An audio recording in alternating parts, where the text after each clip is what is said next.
Hello YouTube. I'm showing you some of my progress on my audio install today on my 13 WRX. I guess I'll start with the front on how I did this. So up here in the front I got my 4-gauge power wire. It'll focus. Stupid camera. There it goes. And it's just a 4-gauge ring terminal in there. And I compressed it using vice grips a lot. Compressed it a lot. It's really flat, tight. And I just got some 2-way tape, stuck it on there. The distance between from there to there is supposed to be 3 to 6 inches. And I think mine's like around 6 or 8. And here's where my power wire is going. I decided to use the path like down the fender and into the grommet. And I just used a little clamp right there. It's going down. Then we'll come around here. Oh wait, I got this open. And so the wire comes down in here. And let me get a flashlight.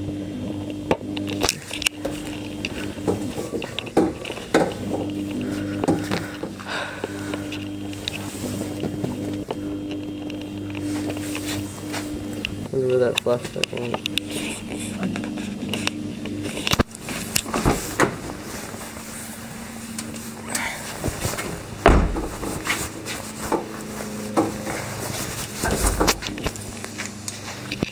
Okay, so if you can see it right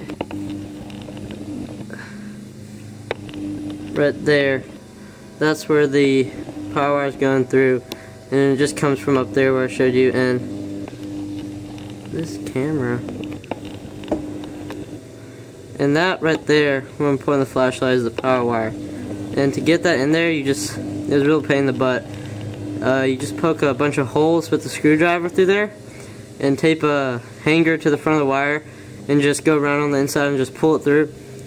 You gotta use some force. I accidentally pulled the whole grommet through, but I just pushed it back in. And to do that, you have to take off this side marker right here, which is really easy. I had the mud flap, so you gotta undo the mud flaps, 2 screws there, and then you open the front door and you pop this off right here.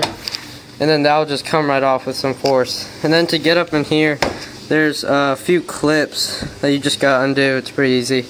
Make sure you don't break them. You gotta be pretty careful to get it up in there. And once you come in here, you can see that's where I ran the wire.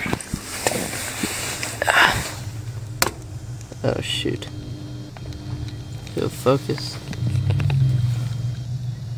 You can see that's the power wire right there, running from the grommet. I gotta tie it down still, but you guys get it. I just ran it in the same on the grommet on top of the big, where all the big wires go through. And so it's coming down through here. And if you pop off of these side boards, which are really hard to pop off, it's probably one of the hardest parts. You have to really use a lot of force to get these off. They'll go over this white thing, and you just gotta really pull it. Can't be scared. Make sure I started from the back. I found that was easier. I went to the front, and then I got this piece of plastic right here, and I couldn't get that undone. And I saw a guy breaking it online, so what he said is just there's a clip right there.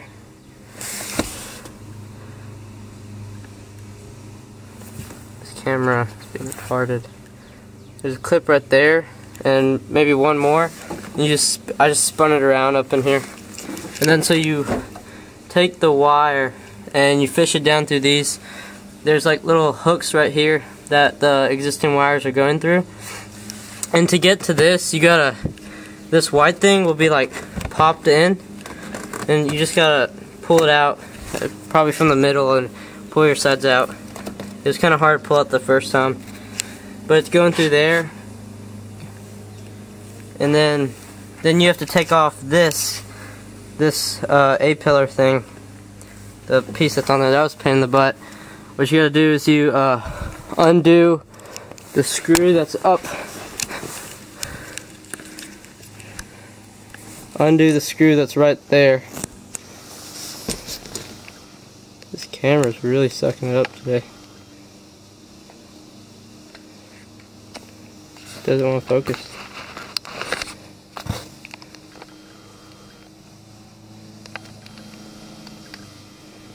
There's a screw right there, and you gotta pop off this. This goes up there, and then there's a clip right there that holds. If I can get this up, there, the clip goes. Oh my God, this camera. It's a really nice camera, but it's just not focusing. Clip goes right there, holding that there. And what the problem was is that the A-pillar has 2 clips on it, but the hard part, maybe 3, I don't know. The hard part is that the A-pillar is connected to this right here with like a little, it just goes around into the back of it, and that was a pain to get off. You gotta like really use some force to get that off. And once you get that off, it's pretty easy from there. I just kind of shoved the wire down in there. There's a whole bunch of other wires, so I guess it'll be fine. I didn't put any loom on it because I didn't have any. I didn't want to spend any more money. So after you get in there, you'll do the same thing in the back. And I took out the seat. It's really easy. I have just this ghetto thing holding it up right now. I'm going back in, but there's like a black ring right here. If you pull the seat up, you'll see it. If this stupid thing will focus.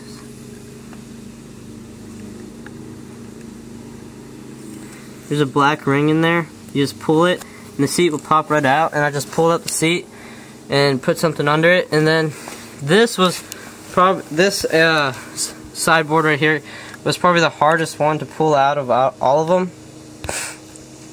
And that's probably because it was. I don't know. It just kind of clipped and broke a little bit. Let me find it. Yeah, that's it.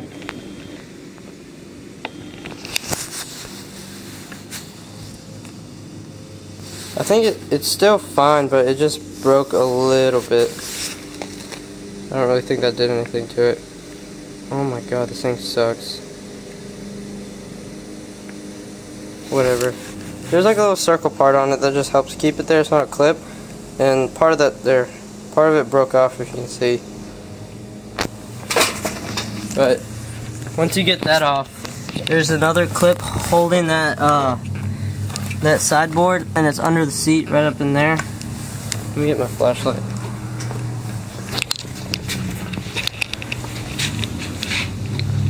And what I did is I took the wire and just pulled up the seat. Really easy, just pushed it up under there and then stuck my hand back in here behind this and just grabbed it and pulled it through, and there you can see it's right there. And so the next thing I'll show you guys is all the Dynamat I put down. And so I put 3 sheets of Dynamat in here. I got like the extreme kit or something. It was like $100. It's probably worth it. Keep everything from rattling. Just use up some spare pieces I have to plug up some of the big holes. I have all this taken out right now. And I didn't put Dynamat on there just because I don't have enough to put there. But that's the most important place where you should put it. And so I have 3 sheets right here. Just put 2 down that way and 1 down the middle. Sorry for all this crap in the way with gaskets and stuff. You can see. And then I put 1 sheet in here, and I already put this back on. But these are pretty difficult to pull off. These clips, you gotta pull all these off, and this will just come off. And you just put it up on there. And you gotta make sure that this is still working and it's not. I had to kind of put some stuff on the underside of the Dynamat to make sure it wouldn't stick on that, the emergency release, so it wasn't, because it wasn't closing because it was sticking open. So I put that together. Now I'll show you some more of the Dynamat. And I've already done. Sorry for that. My dad's mowing. Focus. Okay, so I've already Dynamated the back 2 doors and installed my speaker. And the way I did this, I just put Dynamat over everything. I wasn't gonna undo all the wires and everything, because that would just make more air leaks and stuff. And the places where I did cut holes for the wires, it's just a little slip. I put one right there, cut a hole right there for that to go in. And then taking the door handles are really easy. Taking the door handles off is really easy. You just kind of pull those right, like those little clips right there, right off the door handle. There's really no way you can break them. They're pretty sturdy. And I slipped them through there in a really small hole, because the less holes you have, the better, more insulation. So I just put, this is one piece of Dynamat right here, and I had some left over. So I cut a hole right there, and that's right there, pretty clean. And then that's the biggest hole I have. You gotta cut that one pretty big to let that go through. I couldn't get that off, but if you can, that'd be better. Then so for the speaker, sorry that I have it closed up, but I got these spacers for like 30 bucks, and it had pretty good shipping too, off iapperformance.com, and I liked them a lot. They could have done a little bit better with the inside part, because this door, like if you can notice it, it goes back some. So this one, if you tried screwing it down, this is just a flat piece of plastic, so that kept coming undone. So, but they do give you like a little 1/2-inch spacer. You can see that black spacer right there, and a different screw to put it in. So you got to put that in, just some extra Dynamat. And these are, if anybody's wondering, these are Baffles. It just encloses the speaker, makes for really good bass response in there. And these are, I put coaxials in the front and just 2-ways in the back, just because I didn't want to spend more money. And this brand of speakers I'm using is Arc Audio, which isn't a very well-known brand, but they are really good. And my cousin knows the company really well, so he got me a good deal. So I just bought the speaker adapter wires, I don't know what they're really called, off Amazon. They're not very expensive, like 10 bucks for all 4 speakers, to just connect to the positive and negative on the speaker, and then connect to the, I'm using the stock wiring for all the door speakers, connect to the stock wire that comes in. And I poked a hole in the back of the baffle for that to go up, and taped it around it, and just put this whole thing in at once. So I put it all together on the workbench and just screwed it in all at once. And they sound pretty good. I think these 2 speakers already sound better than the whole system did before. So I got that, and this is where I Dynamat the top part. I'll probably add some more if I have more left over. I have 2 sheets left, but I gotta use those on the front doors. And this is probably the easiest part to Dynamat. This top shelf is kind of hard to take off though. I lost one of the clips. It like came off and it went flying. I have no idea where it went. But you can just lay it down and like make a little template and use Sharpie or something to mark where you need to cut holes in it. And see it. It's pretty easy. I just marked where I need to cut that, screwed it on top, ran some of the wiring. And I took off the seat belt thing because it was a pain in the butt. That way the deck can just like sit off on the side. It's not my way. And that's running up under there. I should probably do a little bit better job of that. Just cut those. And you want to cover up these 3 air holes in the back to the trunk. I left one open. I'm sure most people won't, just for like a safety thing in case somebody gets trapped there, which I know is highly not likely, but still. I closed the other 3. That's a really good place you want to close, because the subwoofer will be back there pushing the air around. Take these off, they're pretty easy. I don't remember how I took this off. I think there was like a little clip to undo a screw right there, and then once you pulled it off, it just had a clip, and then 2 more screws for the, oh wait, I remember. There's a piece of plastic that goes back here. I'm trying to think of how this worked. Yeah, a piece of plastic went back here, and you just pull it off back here, and then it will give you access to these screws, these 2 screws right here. and you undo those, and that piece will just come off, and it'll look like that. You gotta keep. I have mine tied down over here, so it's on my way. Here's the rear shelf thing. Just sitting back here. Got all this taken apart. I'm thinking about mounting my my amp on the back of my seat or somewhere on the side there. I haven't really decided yet. So that's that. Just cover up all the little holes. I just used little pieces of Dynamat I had left over from where I cut other holes out. It feels a lot more solid. It doesn't like rattle if you hit it like before. So that's the back. And the front I haven't done yet, but I do have the spacers for the front right there. But I'm doing the front speakers probably last, just because I need to figure out a place to mount the, what's that thing, the crossover for the tweeter and the speaker. But I'm going to do the same basic thing, but this one is a little bit harder to install baffles.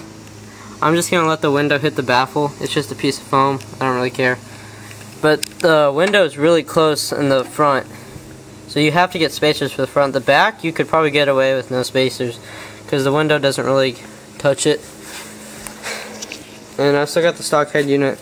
I'm actually doing a tablet install, and I'll probably post a video of that later.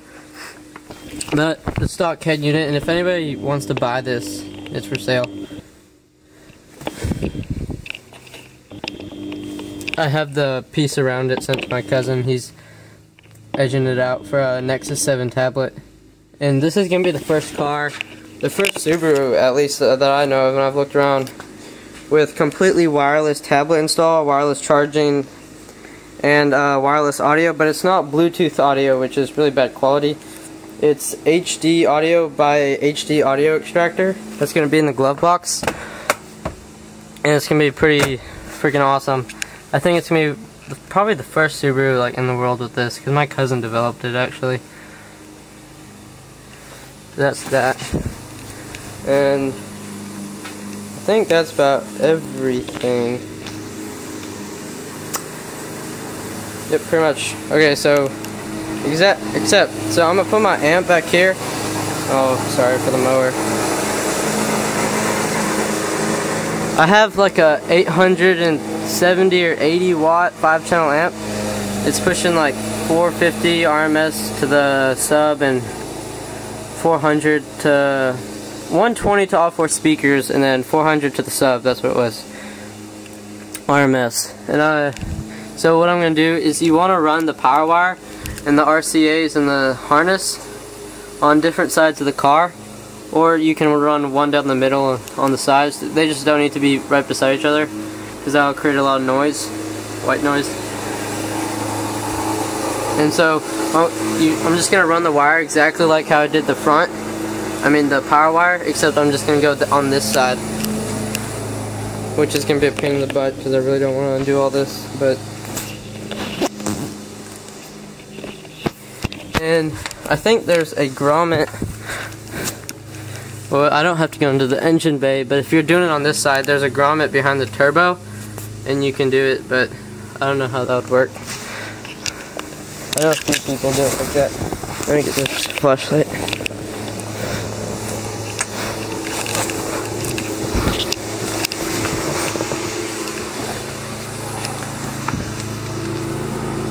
I'm gonna be running the RCAs like up under here. The Bluetooth thing and the HDMI audio extractor is gonna be in the glove box, and it connects wirelessly to the tablet that I'm gonna install. And I'm gonna run a 12-volt power wire from the amp over there. I mean, not the amp, the fuses over there. There's one fuse, I think, designated to just power that you can tap into. You buy something on the internet, I don't know, my cousin knows what's. I'll maybe post a video of that. And you can just run a wire into the glove box.